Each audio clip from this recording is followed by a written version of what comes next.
para os seus pés e verá sempre um bonito par de melicinhas.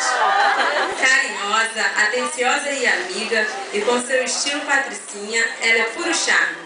Convido a receber o seu diploma a professora Natália de Areides Alves.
Pessoa que paga para não ser notada.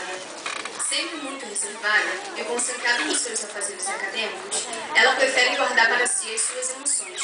Convido a receber o seu diploma a professora Pamela Lima de Souza.